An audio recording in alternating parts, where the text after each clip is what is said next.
The Rock versus Roman Reigns at a future WrestleMania was heavily teased on the latest episode of Young Rock. Could that be the first sign of the WrestleMania 39 showdown between the two being planned for the future? Plus, we have an update on who is officially, internally anyway, the number one babyface on Monday Night Raw. Natalya returns to NXT. We have new NXT Tag Team Champions. We have the ratings for this week's edition of Monday Night Raw. And possible scrapped plans for an NFL star to team with Pat McAfee in NXT last year. All this and more in today's WWE news.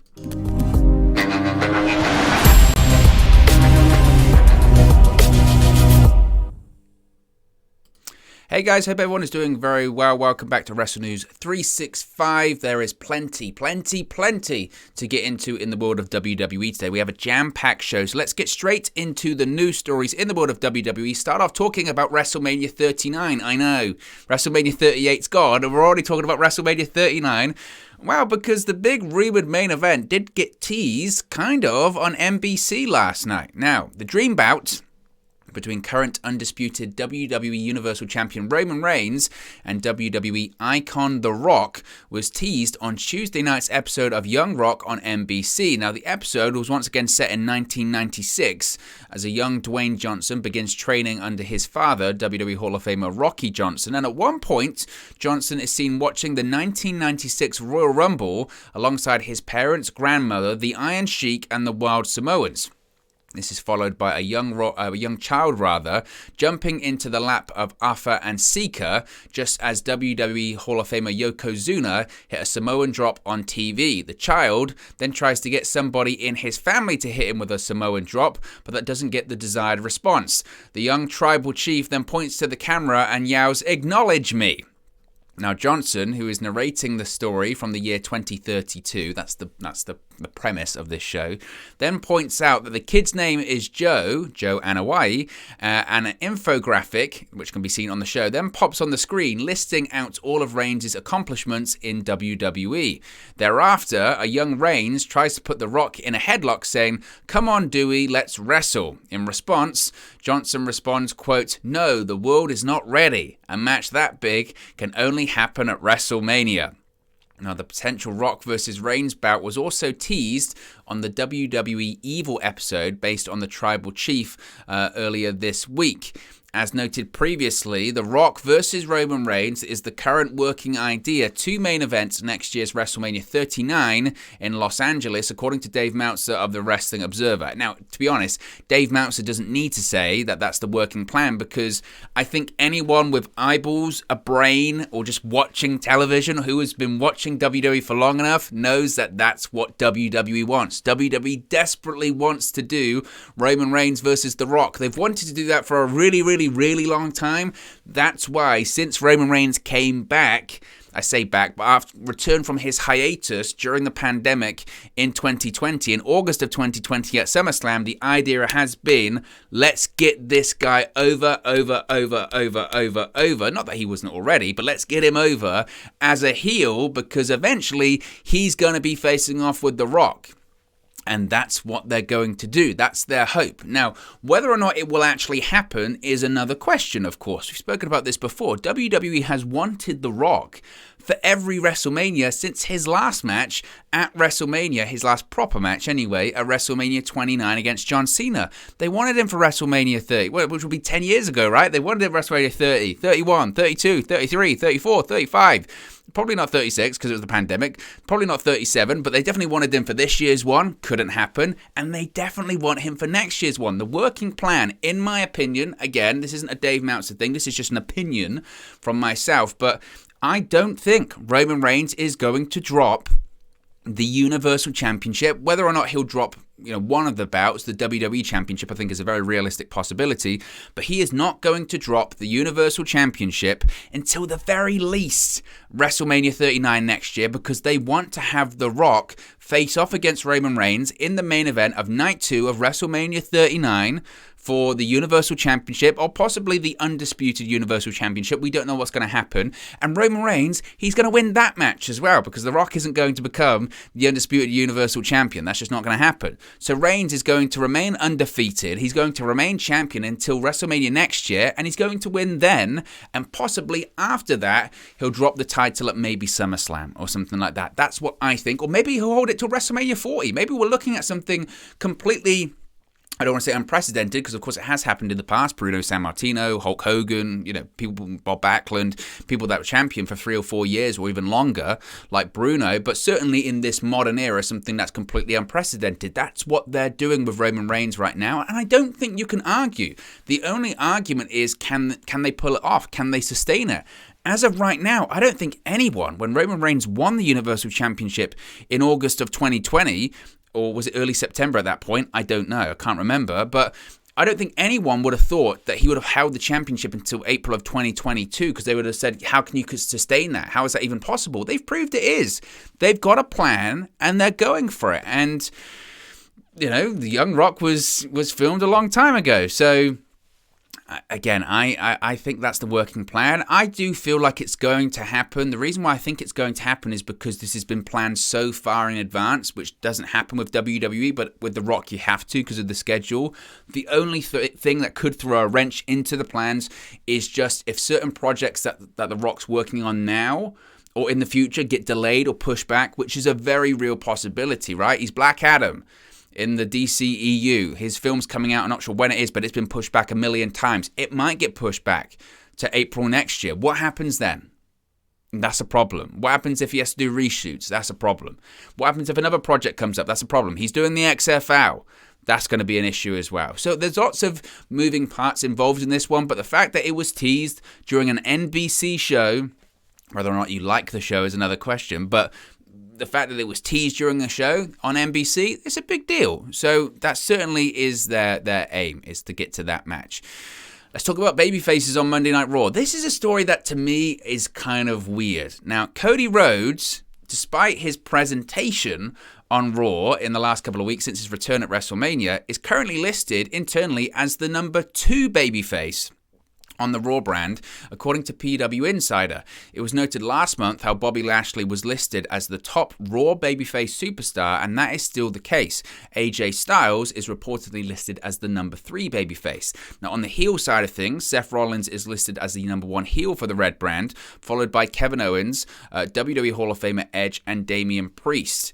Now, Undisputed Universal Champion Roman Reigns is listed as the top heel for SmackDown, but he's not listed internally on the Raw roster. Drew McIntyre, on the flip side, is listed internally as the number 1 babyface star for SmackDown, which is, again, probably, and no disrespect to Drew McIntyre, but it's indicative of the issues when it comes to SmackDown, isn't it? That McIntyre is the number 1 babyface. He'll face Reigns eventually, I think probably in that stadium show in September in the UK, but they're struggling. They are struggling for babyfaces on SmackDown, but it's not really what I want to talk about when it comes to this story, because Bobby Lashley as the number 1 babyface on Raw, the booking doesn't reflect that. That's what I will say. In terms of steam and in terms of presentation, you would absolutely 100% think that Cody Rhodes is the top babyface on Raw, because he comes across like that, certainly at the moment. Lashley, look, his match against Omos at WrestleMania was never going to be a classic, so I don't even think you can really judge that. But even in terms of reactions and presentations, look, Lashley came out for the VIP lounge on Raw Monday. I'm not going to say it was flat, but it's just for me, I question the accuracy of that one, because for me, given the money that's obviously being spent on Cody Rhodes and the presentation and the social media activity surrounding Cody Rhodes and just the attention, I think he has to be considered the number 1 babyface on that show. I mean, the fact that he certainly is in the conversation to be the guy that does defeat Roman Reigns, certainly for the WWE Championship, would to me say that he's the number 1 babyface in WWE. Honestly, I think, because if you're saying that McIntyre's the number 1 babyface on SmackDown, for me, Cody Rhodes has way more steam at the moment. He's getting more reactions. Now, I spoke about this when Cody Rhodes returned to WWE. Whether or not that's sustainable is a complete other topic, because I think 2-3 months' time, once the glow of oh my God, he's an AEW guy, he's an AEW EVP. Once that's worn off, I think Cody Rhodes ends up in a similar situation to how he was in AEW, where he gets a mixed reaction because fans don't like being told, you have to like this guy. At the moment, the whole Cody Rhodes and WWE stuff is just surreal. 2 or 3 months, I think that changes. So I think that's the interesting point. But let me know your thoughts about that. Do you think that Cody Rhodes is the top babyface on Raw, or do you think it is Bobby Lashley? Let's talk about NXT. Last night, another episode of NXT on USA Network. NXT 2.0. And it saw the return of Natayla. Veteran Natayla is back on NXT. She has arrived in NXT 2.0. Now, this week's NXT episode featured Cora Jade coming to the ring to address how she came up short at Stand and Deliver. She also talked about how she's focused on becoming champion and how her goal is the same as it was when she was 8 years old, and she wrote in her notebook about becoming a champion in WWE. She then mentioned how one day the generation of Jade will be upon us, but the music was, she was then interrupted by music, and out came veteran WWE superstar Natayla. Now, Natayla received a big ovation from the Performance Center crowd, with chants of Holy, S-H-I-T, and Natty before she took the mic. Natayla began crying when talking about how the venue brought back so many memories for her. She then introduced herself to Jade, and Jade recalled how she messaged Natayla on Twitter after a 2011 live event in Indiana when Natayla pointed to Jade in the crowd. Natayla didn't respond then, but she saw the message years later when she went to send a message to Jade to congratulate her on her NXT debut. Natayla said she knew then that she pointed to the right girl in the crowd that night. So it was very lovey-lovey. Jade then talked about how Natayla was her first favorite superstar, the first action figure she ever bought. Natayla praised Jade some more and said she loves how Jade has passion for the business. Natayla cried some more and said that she sees Jade as the future of NXT when she looks around the locker room, but she believes the future is bleak, and that's when Natayla slapped Jade to the mat. Fans booed Natayla as she immediately applied the sharpshooter to Jade, who quickly tapped out. Natayla kept the submission locked in until officials finally broke it up. She was later shown backstage in the women's locker room. She said they're all on notice because the boat, the best of all time, I hate that phrase, is now here in NXT. So it's unknown how long she's going to be staying in NXT, but it's just this continuation of having main roster talents in NXT, which isn't a bad thing at all. It's not a bad thing at all. I think we've seen the benefits of it with Dolph Ziggler, with AJ Styles, and all that kind of stuff. It's definitely beneficial to NXT. It gives people a reason to tune in. Helps get the younger talents over, and I'm sure USA Network like it as well. So, and especially with talents when they're not really doing all that much, and especially in the case of people like Dolph Ziggler, what's left for them to do in WWE? A run in NXT isn't bad. Now, frankly, I would have preferred Ziggler's run in NXT to be longer, because now that he's done, seemingly, in NXT, what is there left for him to do? He's back to being a tag team guy, and every time he'll come out on SmackDown or Raw, it's just because we've seen it. No disrespect, but we've seen it.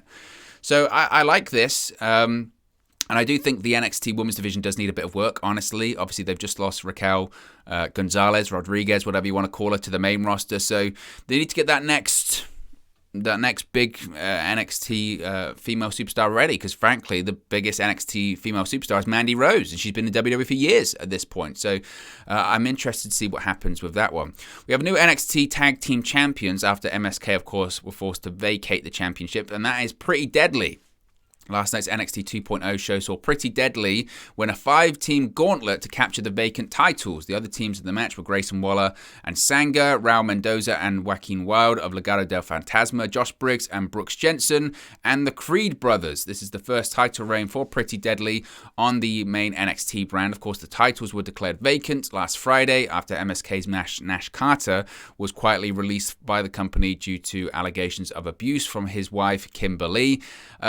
Pretty Deadly, it was quite surprising because, of course, they've just arrived to NXT. They arrived at NXT last Tuesday as the Creed Brothers Mystery Attackers. Now, of course, they were previously the NXT UK Tag Team Champions, and we'd heard a lot that WWE really liked them. They had high hopes for them, and I think that this also comes to Shawn Michaels, who still is, but definitely was as well, prior to becoming really the guy in the NXT on the US side of things, was I don't know what you would call him, booker, executive producer, he was in charge of the NXT UK brand. He produced all of those shows, so he knows these UK talents really well. So whenever these talents do come over from the UK, it does actually look quite positive for them, because they've got a guy there that knows them really well, that's an advocate for them, and that's the same with Pretty Deadly. Look, they're young faces, they're different faces. It was quite surprising to see them win it that quickly, but we'll see what happens for them in the future. Speaking of NXT, Wendy Chu, this is an interesting story, reportedly signed a new NXT contract last year. Now, Chu, formerly known as Karen Q, and Mei Ying of Chansha, originally signed with WWE in February of 2019. But Fightful Select is now reporting that she signed a contract extension in 2021. There is no word on the length of the deal, but it is likely a multi-year contract. She was offered a new contract well before returning to WWE TV as the mystery member of Chansha last year, but the deal wasn't signed until much later. A WWE higher-up noted that it was evident Chu would excel when given the right opportunity, and the company has been very happy about her performance. The whole gimmick that she's doing right now, my kind of feeling is like, what is the legs involved in that one? Like, it's a gimmick that works for NXT, shall we say, but on the main roster, I can see that with the writing involved in the main roster. I don't know. I really don't know about that one. Let's talk about Monday Night Raw again. Let's talk about the ratings, because this is always fascinating to see the drop-off after the post-WrestleMania episode. Now, Monday's live Raw drew an average of 1.803 million viewers on the USA Network, according to Nielsen via Showbuzz Daily. This is down 14.18% from last week's 2.101 million viewers for the post-WrestleMania 38 episode. Now, Monday's Raw drew a 0.54 rating in the 18 to 49 key demographic.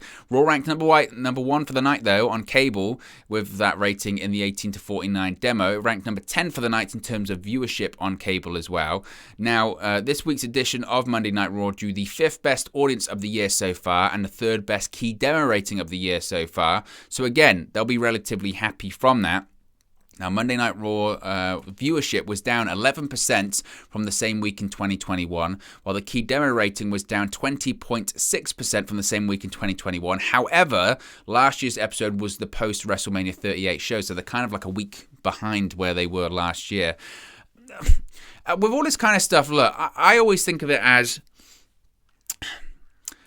like, when people talk about how great the number was last week, again, I always use the restaurant analogy. I think that's the best way to look at it. The restaurant analogy is this. You can have a restaurant opening, and it can be sold out that opening night, and you can go, we sold it out. Look at that. Look how many people showed up to try our product. But that's the key there. They're trying the product.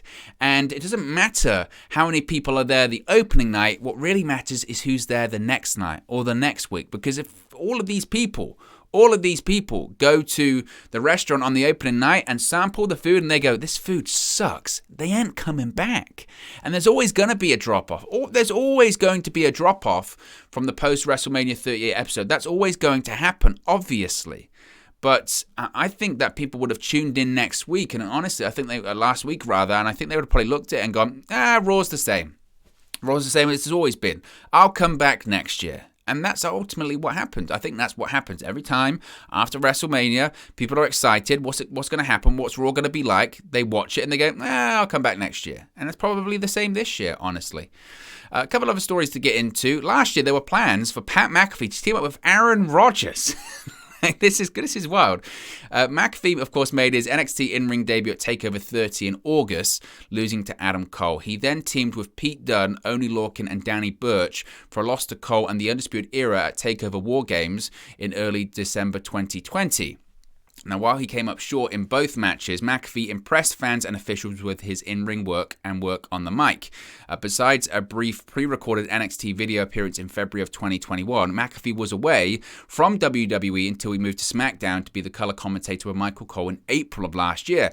However, Sports Illustrated reports that there was some serious internal discussion of having McAfee return to NXT after the War Games loss. The idea was for McAfee to return to NXT following the War Games loss, then jump Adam Cole after aligning himself with a new partner. The new partner would have been NFL quarterback Aaron Rodgers of the Green Bay Packers. Now, of course, the idea never materialized, but the feeling is that Rodgers would have brought instant mainstream notoriety to NXT. Rodgers and McAfee are friends. Rodgers is a regular guest on the Pat McAfee show. So this obviously still could probably happen in WWE on the main roster because of his connections and all that kind of stuff.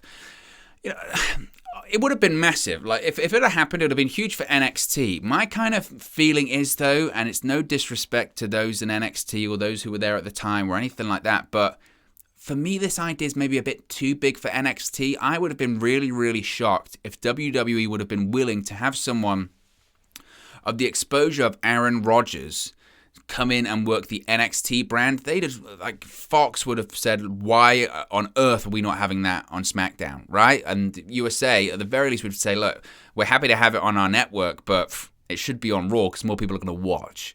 So I just, that's maybe my thing about it. Maybe it was a case of, actually, you know what this is just too big. It's too big for NXT. But why would we do that? I think they might go for it in the future. And just in general, the NFL are not going for that. The NFL, do you remember the Pac-Man Jones and all that kind of stuff with Impact Wrestling, injunctions about wrestling and getting hurt when you're under contract to a team? I just don't even think it would be legally possible when it comes to contracts and all that kind of stuff anyway. Keep an eye out because next month WWE is going to be reporting their Q1 2022 financials, which is certainly going to be interesting.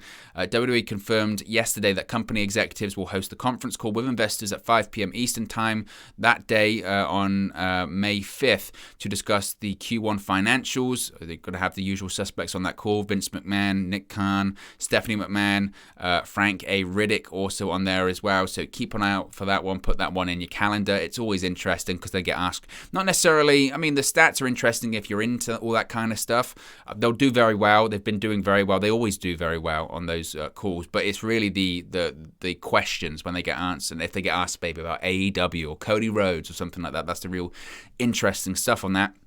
Rey Mysterio wasn't on Raw this week, leading to a lot of people to say, why wasn't he on Raw this week? According to Dave Meltzer of the Wrestling Observer Radio, it was due to a medical issue. We don't really know any more about it. Dave Meltzer just said it's a medical issue. It hasn't been disclosed yet. I don't really want to speculate too much on what it will be. We don't know if it's serious. We don't know if he's going to be out for a long time. We don't really know. Hopefully, he'll be back next week. Of course, the angle on Raw this past week was Dominic Mysterio getting stretched out after an attack by Veer Mahaan. It's expected that Mysterio will continue this angle with Veer Mahaan, but we just don't really know any more about it yet. So I would assume, hopefully next week, we get the Avenging Father going after Veer Mahaan, which might lead to either a match on Raw or a match at WrestleMania Backlash. But anyway, guys, let me know your thoughts on today's WWE news stories in the comment section below. Be sure to like and subscribe to Wrestle News 365, and I'll speak to you again very, very soon. Hey guys, thank you for watching, listening, streaming, or however you come across this video today. Be sure to click on the video on the right there to watch our next video, or click the bottom there to subscribe, or the bottom right hand corner. Thank you very much, and I'll speak to you again very soon.